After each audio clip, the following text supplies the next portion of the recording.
कभी कल्पना भी नहीं किए थे कि हम लोग बाबा विश्वनाथ को इस तरीके से देखेंगे। हम मोदी जी ने बाबा विश्वनाथ का जो है जीर्णोद्धार उस मंदिर का करवाया। काशी के हर क्षेत्र, हर गली, हर मोहल्ले अतुलनीय काम हुए हैं।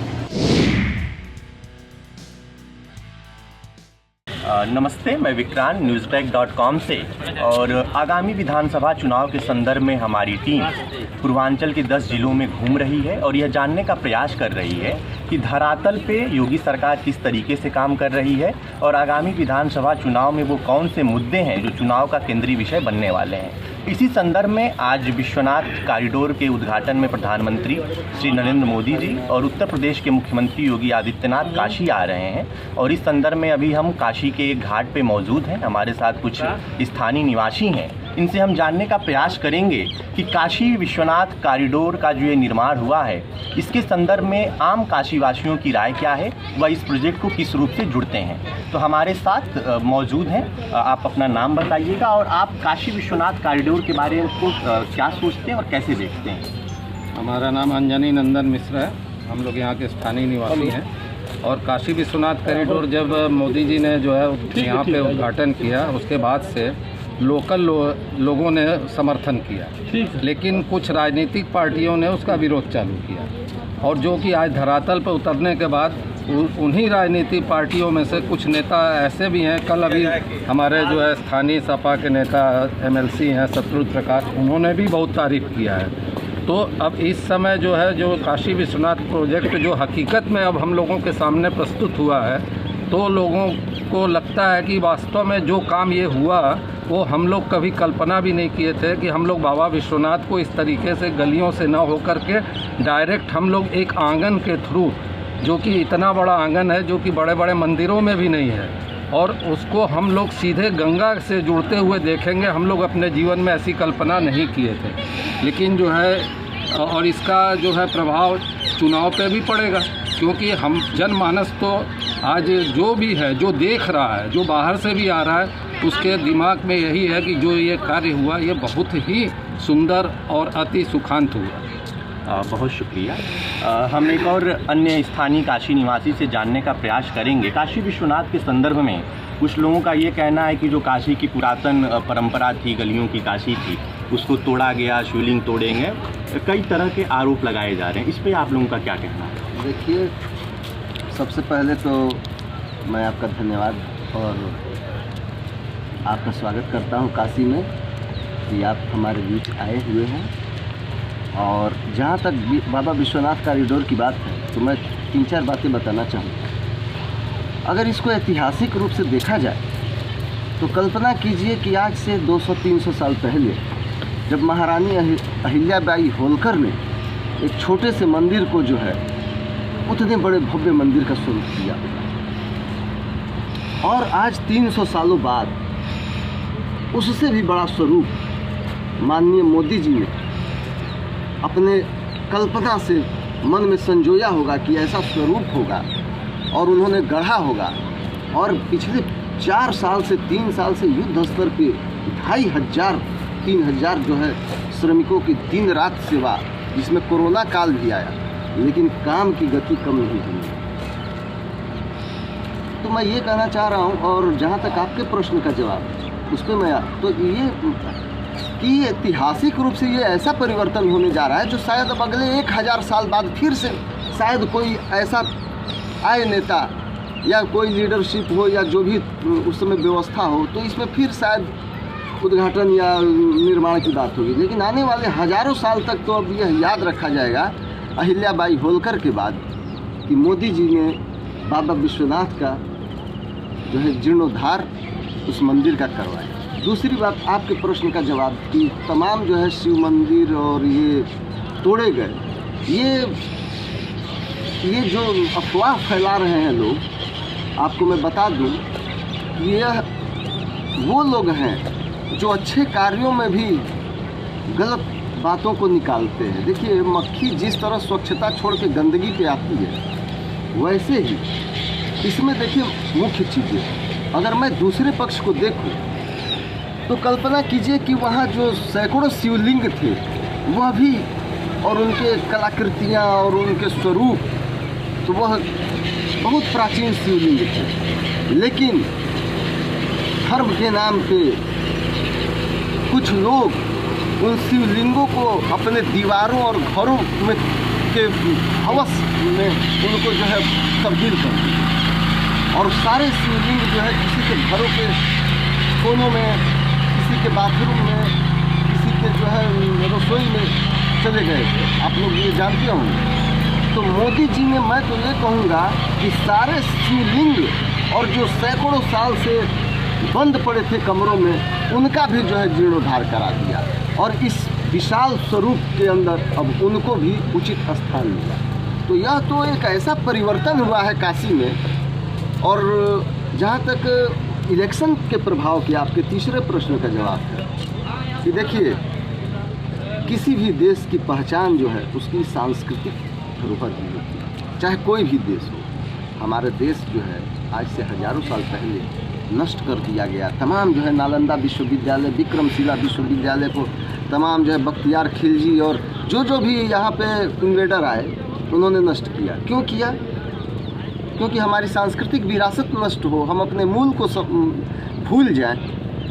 तो यह हजारों साल से जो विरासतें नष्ट की जा रही थी, अब उनको जो है पुनर्निर्माण और पुनरुद्धार, और जो लुप्त हो गए हैं उनको फिर से संजोने का काम, और ये आने वाले कम से कम अभी 25 साल लगेंगे इनको पूर्ण करने में। हजारों साल की कलाकृतियाँ 2, 4, 10 साल में नहीं खड़ी हो जाएंगी, और सांस्कृतिक विरासतें। तो मैं तो ये जानता हूँ कि आने वाले वर्तमान इलेक्शन छोड़िए, जो भी बुद्धिजीवी है, और समय के साथ लोग बुद्धिजीवी पढ़े लिखों की संख्या, साक्षरों की संख्या बढ़ती जा रही है समाज में। इस समय हमारा जो है आप देख रहे हैं, और internet, social media, print media और तमाम जो रिसोर्सेज हैं इंफॉर्मेशन के, उसके आधार पे पब्लिक ये सब समझती है कि हमें करना क्या है, और वह वर्तमान क्या आने वाले 10-20 साल तक मुझे नहीं लगता है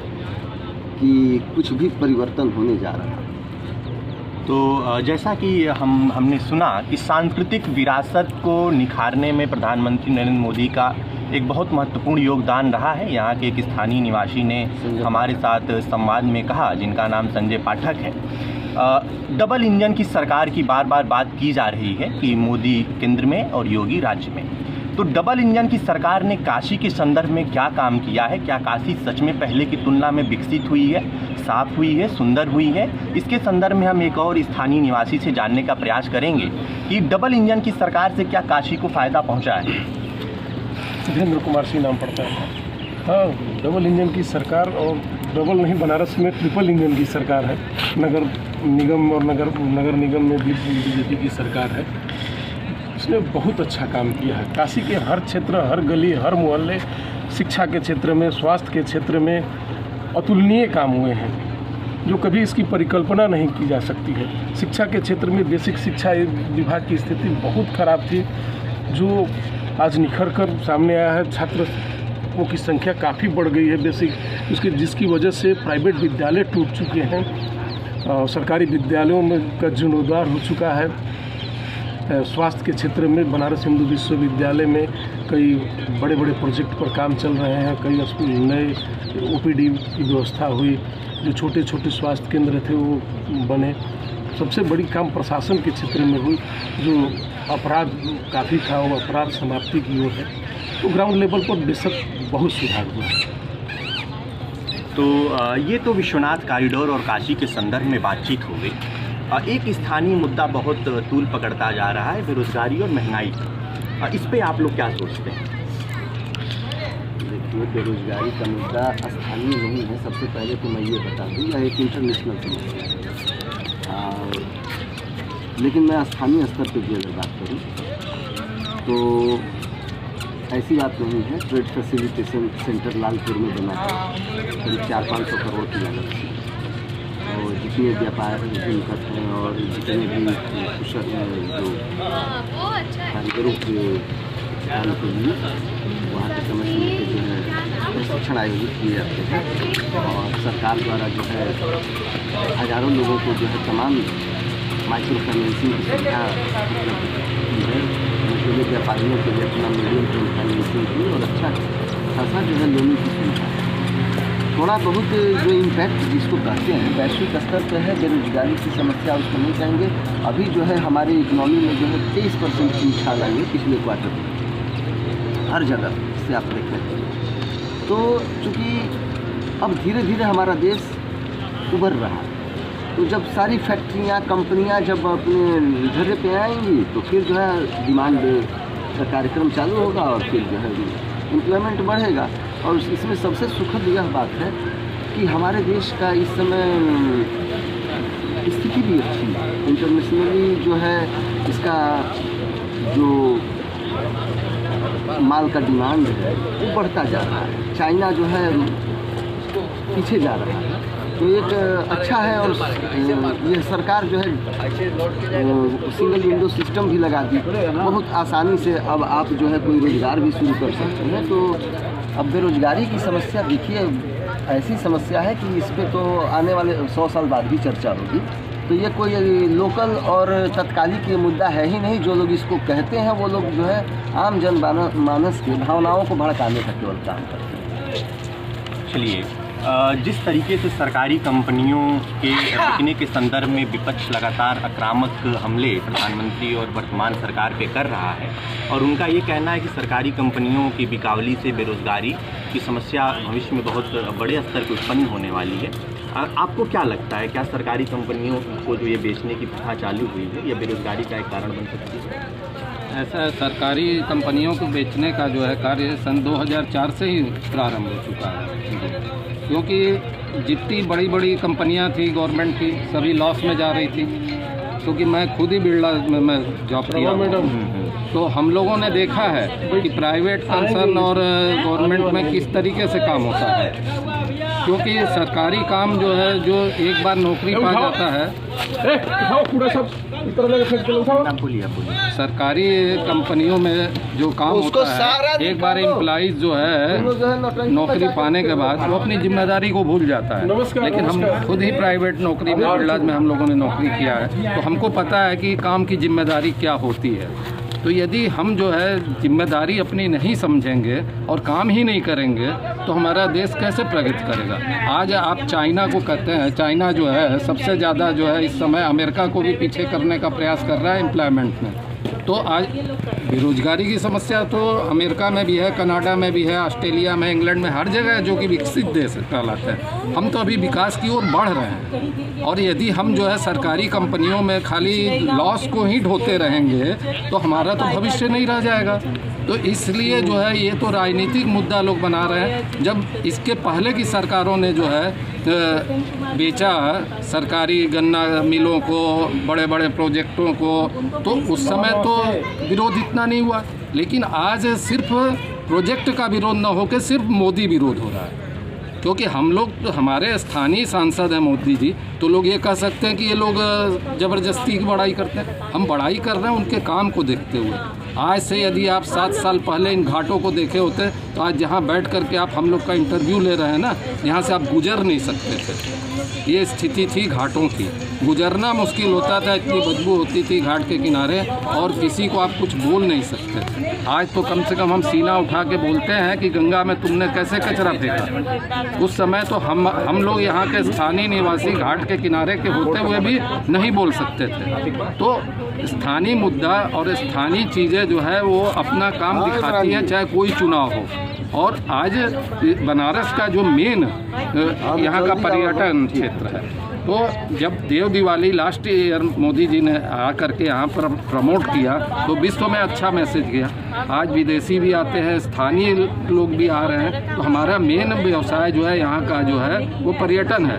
पर्यटन में जब बनारस बढ़ रहा है तो यहाँ की बेरोजगारी भी ख़त्म होगी। उसका इफेक्ट हर बिजनेस सेक्टर पर पड़ता है, चाहे वो छोटे छोटे दुकानदार हो, चाहे हमारे नाविक भाई हों, चाहे होटल हो, गेस्ट हाउस हो, जितने भी है सब पे फ़र्क पड़ा है। इन 1 साल में कोरोना में भी फ़र्क पड़ा है, और जो कि अगर कोरोना समाप्त होगा तो बहुत तेज़ी से बेरोजगारी, बनारस की आपने बोला लोकल समस्या नौकरी की, नौकरी ही सब कुछ नहीं है। नौकरी जो करता है वो जानता है कि नौकरी क्या है।